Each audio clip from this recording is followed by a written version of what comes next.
In the year 2055, a company uses time travel to offer something called Team Safari. This means people can travel to prehistoric ages to hunt dinosaurs.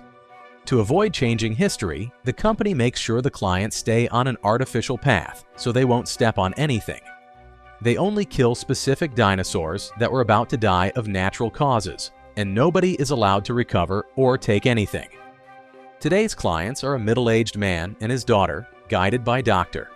Travis and some company employees. Everyone wears special suits for the hunt, which monitor their vital signs and have cameras to record the entire experience. When they arrive at the correct spot, Travis has the group wait patiently. He reminds them that their weapons will not fire until he does. At that moment, they hear a loud roar, and the ground trembles under the stomps of a huge dinosaur. The beast charges toward the group, knocking down any tree in its path. The clients are terrified and want to shoot immediately, but Travis makes them wait until the dinosaur is close enough. At the very last second, everyone fires together. The beast quickly dies, sinking its body into the swamp. When they return to the present, a recording of this little adventure is played at a party afterward, hosted by Charles, the CEO of the company. However, Travis does not attend the party. He stays in his lab working on the AI of the machine, called TAMI. Soon, he is joined by Clay, an employee who is also part of the Temporal Regulation Department, a government agency that ensures companies traveling through time follow safety protocols. Charles appears to drag Travis to the party so he can use his fancy scientific words to impress the wealthy. The clients also receive souvenirs from the trip, the suit and a disc with the recording of their adventure. Suddenly, Dr. Sonia bursts into the party and begins spraying everyone with red wine, calling it blood. Security comes to take her away, while Sonia keeps screaming about the dangers of time travel and how the company is ruining the future. Travis follows her and discovers that she invented the time travel technology, but Charles took the patent from her with a suspicious funding contract. Sonia insists that Time Safari will bring terrible consequences and cannot understand why Travis supports it. She takes him to a laboratory at the zoo while she displays a hologram of a lion, explaining that she works for Charles so she can study the DNA of extinct animals. Because they cannot take samples during the hunts, Travis performs a remote reading of the dinosaur's DNA, obtaining only a little at a time. Eventually, he will have enough information to reconstruct the entire DNA chain and bring extinct animals back to the world. Since they only hunt animals that were supposed to die of natural causes, Travis believes they are not altering history. However, Sonia insists that this will only bring chaos and endanger the future. Meanwhile, at the company laboratory, an employee gets distracted and accidentally drops the cartridges of frozen liquid nitrogen used as bullets during the hunts. The container breaks, but the guy puts it into the supply machine without noticing the nitrogen leak in Travis's weapon. The next day, Christian and Ted sign up for a hunt, and Charles takes them to the lab. Travis tells them about the technology, surprising Charles when he says it was all developed by Sonia. Next, the clients are shown how to use the guns, which use frozen liquid nitrogen as bullets so they can dissolve later. This is part of the rules. They must not leave anything in the past and must never bring anything into the present. They must always stick to the path, never stray or change anything. The clients receive special injections, and once everyone is suited up, they enter the machine and remain still so that the D particles do not lose a single cell. The lights start spinning around them, and in just a few seconds, they appear in the past. As they walk along the artificial path, Ted is startled to see something in the bushes and tries to shoot it, but his gun still doesn't work. The animal is just a little butterfly, which flies away. The employees scold him and remind him that there are no weapons because of people like him. When they reach the right spot, the dinosaur appears quickly. However, Travis's gun doesn't fire, and without his gun, the others won't activate.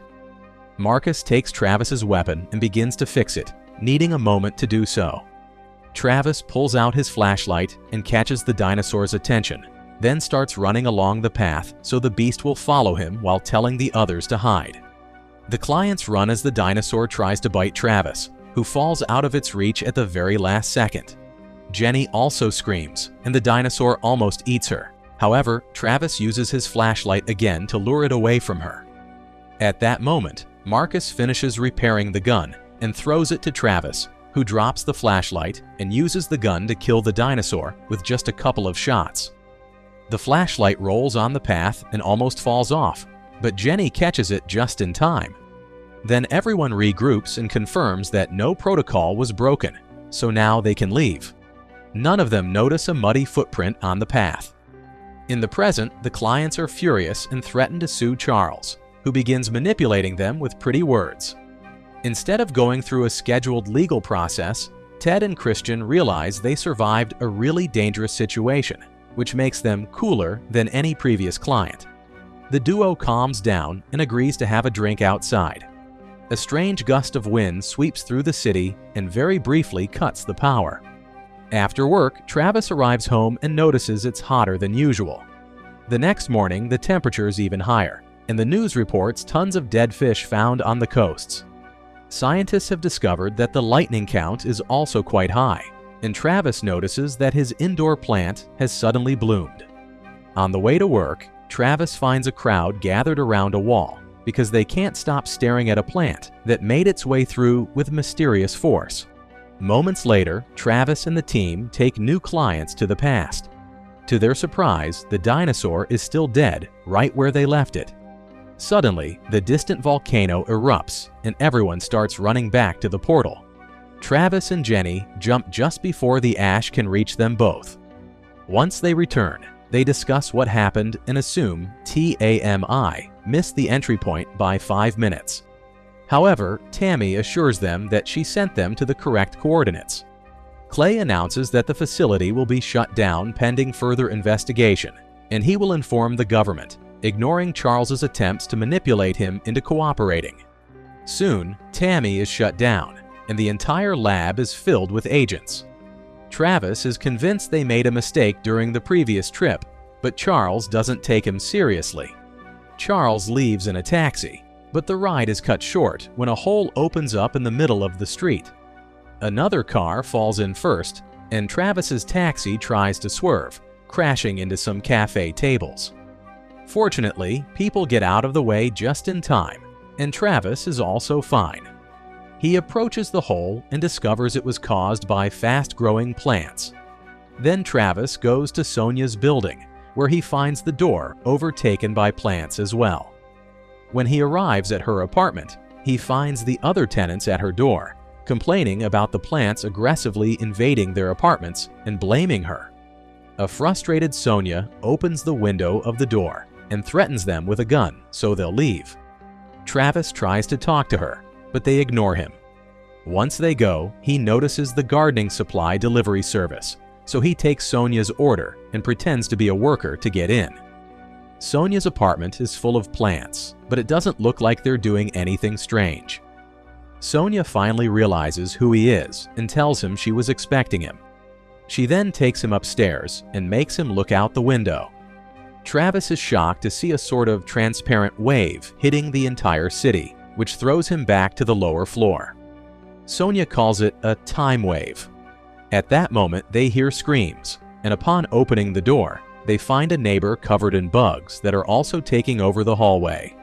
Travis and Sonia run back inside, only to find more insects there. They start climbing Sonia's body, so while she removes them, Travis drops the bag of fertilizer on the floor for her to step on. Then Travis breaks a pipe and begins spraying water on the floor to clear a path among the insects. The water splashes onto the oxygen tanks and produces a spark, so the duo runs out and jumps from the building to escape just before the tanks explode. Travis and Sonia survive the fall, landing in a huge tree outside her building that wasn't there before. When they look around, they discover the entire city is destroyed. Sonia explains that changing something in the past doesn't instantly affect the future. Changes happen slowly, like dominoes. It started in this city, but soon it will reach the rest of the planet. The plants are changing first, then the animals will follow, and humans will be last. It could be a simple alteration, like having an extra eye, or something bigger, like extinction. Afterward, Travis and Sonia go to the company with a plan in mind. They want to go back in time to the moment Christian and Ted went on their hunt and prevent mistakes from happening in the first place. Clay doesn't allow it, but Charles changes his mind by reminding him that if they don't fix this, Clay will go down with him. Tammy is turned on again, and Sonia works to minimize any margin of error before Travis gets down to business. But to his surprise, he doesn't get transported to the dinosaur era. He appears in a desert where a group of Native Americans almost tramples him with their horses as they flee the time wave. Travis dodges the horses, tumbling to the ground, and once the dust settles, he realizes they were fleeing from the wave. He immediately goes back through the portal to the present and warns everyone about the time wave, but it's already too late. The wave hits the lab, hurling everyone backward while destroying most of the machines and cutting power. Luckily, nobody is hurt, and they do have a backup generator. Now they can see that plants have taken over the entire lab, and a quick look outside shows the entire city in the same state. Sonia realizes her machine can't jump through a time wave, which is why Travis couldn't return to the Jurassic period. The wave creates a series of rings around each era, and they are currently outside of them. While Sonia works on a modification for TAMI, the team watches the recording of the last hunt repeatedly from different angles, but they can't find what went wrong. A few hours later, Marcus finally discovers the mistake. They returned weighing 1.3 grams more than when they left, meaning someone took something. This makes no sense because the time machine has a biofilter that's supposed to detect that. Charles has no choice but to admit he turned that filter off long ago to save money, since it consumed too much energy. Clay says he didn't know anything about this, but Charles's reaction shows he's lying. The team proceeds to scan all of their gear, but the results are negative, so the object must be in the client's suits. After a lot of work, Sonia finally comes up with a possible solution. She will send Travis 1 year before their mistake, when the waves did not yet exist. That way, he can launch from there to the right moment with no resistance. This jump will consume most of their energy, so he will only have about 20 seconds to fix what happened. To avoid wasting that time, they need to figure out exactly what happened first. The team begins to prepare to go look for the clients. Sonia reminds them that plants and animals have behaved differently for millions of years, so they must watch out for things like evolved dinosaurs. They leave in the middle of the night and start crossing the park when they suddenly hear a noise. A quick shot is fired, but it turns out to be a simple chameleon-like creature that immediately flees. At that moment, they hear a very loud roar, so they keep moving. A bit farther into the park, they find huge spider webs and strange footprints on the ground. As they continue walking, they hear another roar, and suddenly a vine wraps itself around Marcus, stabbing him with a bunch of thorns before letting him go. They can hear the roaring creature approaching, so the team quickly pulls out the thorns and helps Marcus walk to escape. Marcus can't feel his legs and concludes that the thorns injected him with some chemical. A vine also grabs Lucas's weapon, but he simply yanks it back.